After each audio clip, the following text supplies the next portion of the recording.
Good morning student. मैं doctor Anupama Ujjwal, assistant professor, government law college Sirohi.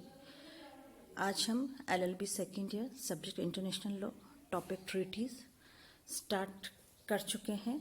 आज हम ट्रीटीज़ में पार्ट सेकंड करेंगे। अभी तक ट्रीटीज़ में हमने डेफिनेशन क्या होती है और उनका फॉर्मेशन कैसे होता है वो हमारा कंप्लीट हो चुका था। आज हम उसके आगे करेंगे। Amendment of the treaties.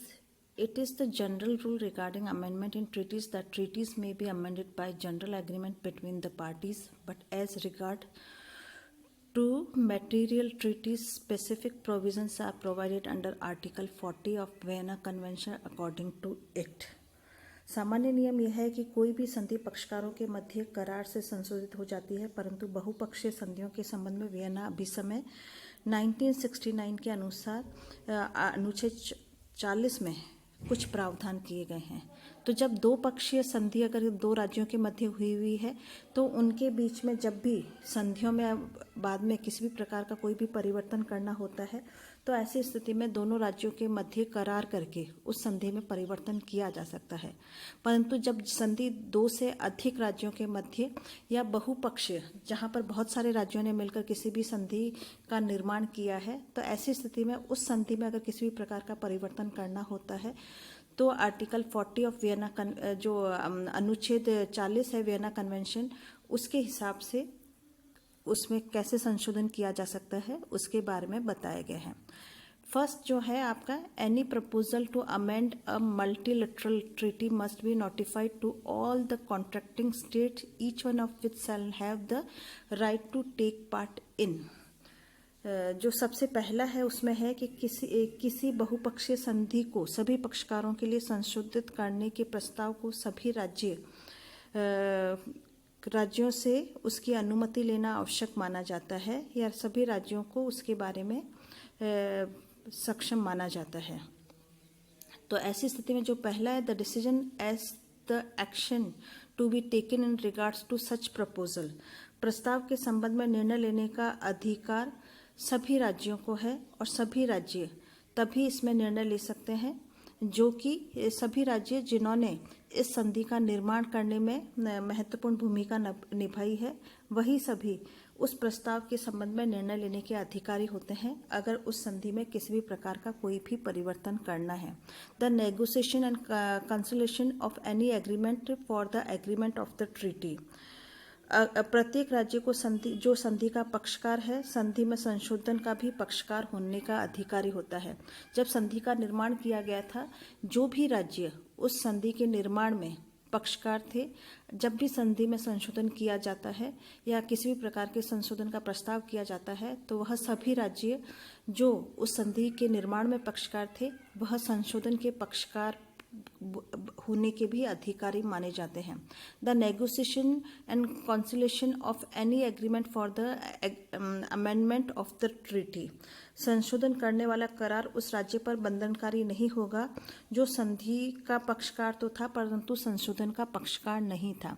अगर कोई भी राज्य ऐसा है जो संधि का निर्माण किया गया था उस वक्त तो वह संधि का पक्षकार था, परंतु जब संधि में संशोधन किया जाता है उस वक्त अगर राज्य उसमें पक्षकार नहीं होता है तो जो संशोधित संधि है वह उस पर लागू नहीं मानी जाएगी जो संशोधन के समय उसका पक्षकार नहीं था।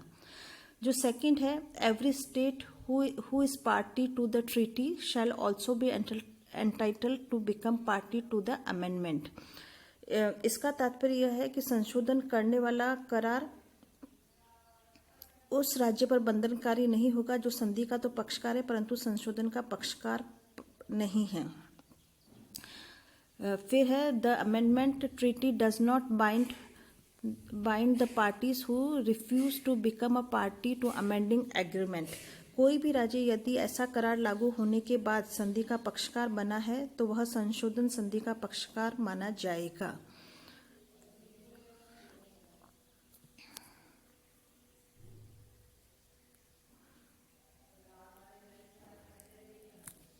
उसमें है, be considered party to the treaty as a amendment और shall be considered party as a un amendment treaty for those states who are party to the amendment agreement. उसमें पहला है संशोधन संधि का पक्षकार माना जाएगा, और जो राज्य संशोधन के पक्षकार नहीं है उनमें असंशोधित संधि नियम अनुसार पक्षकार माना जाएगा।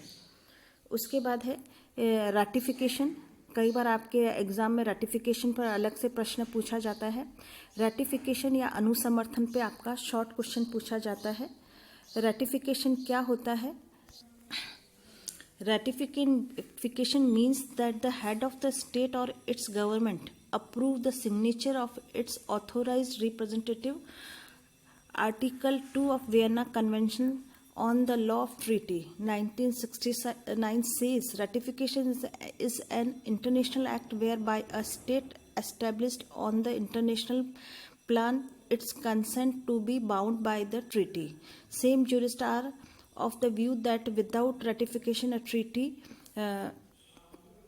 has no value in law. This opinion was considered outdated, and it was laid that it depends upon its intention of parties as to whether or not the treaty will have a force or law.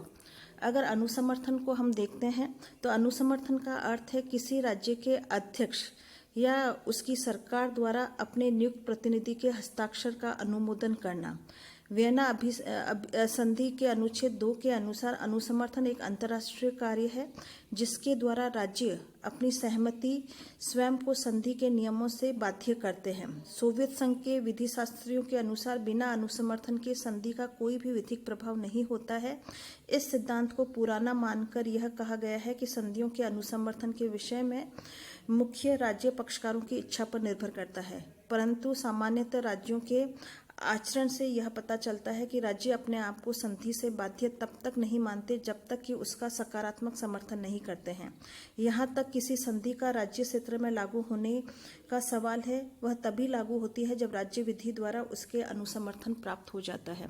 तो यहाँ अगर अनुसमर्थन को हम देखते हैं तो अनुसमर्थन जो है संधियों का काफ़ी इम्पोर्टेंट पार्ट माना जाता है।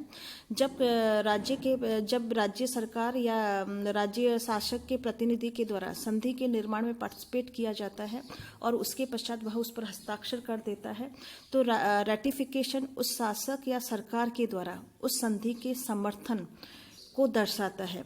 और यह माना जाता है कि अगर शासक या सरकार के द्वारा उसे समर्थन नहीं दिया जाता है तो ऐसी स्थिति में संधियों की इम्पोर्टेंस जो है वह कम हो जाती है।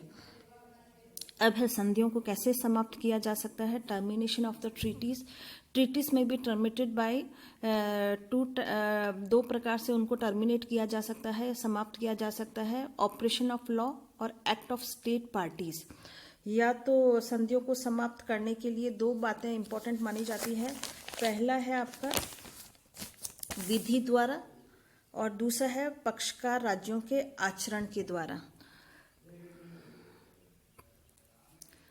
Situation when a treaty terminated due to operation of the law, extension of either party to the bilateral treaty.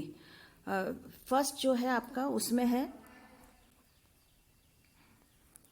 संधि द्वारा विधि द्वारा संधि को समाप्त की परिस्थितियों में पहला है किसी एक पक्षकार का विलुप्त हो जाना।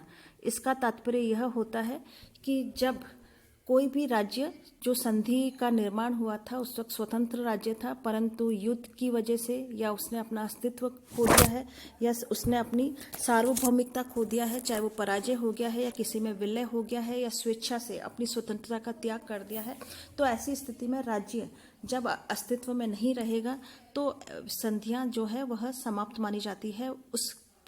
फिर है सेकंड जो है आउटब्रेक ऑफ वार। युद्ध के आधार पर संधियां समाप्त मानी जाती है।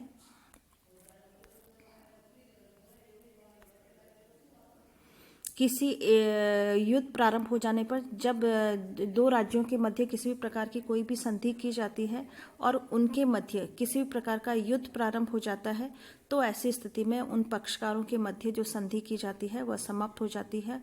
A material breach of important provision, जो सारवान तथ्य है जो संधि के मूल माने जाते हैं। अगर सारवान भंग किया जाता है, जो संधि के मूलभूत प्रोविजंस हैं उन्हीं को अगर भंग कर दिया जाता है तो ऐसी स्थिति में संधि जो है स्वतः ही भंग हो जाती है। Impossibility in implementing provisions of the treaty, अगर संधि जो है उनके जो प्रावधान हैं वो लागू करने में ही असंभव हो गए हैं या जिनको अब लागू नहीं किया जा सकता है या जिनका पालन नहीं किया जा सकता है, तो ऐसी स्थिति में भी संधि जो है समाप्त हो जाती है।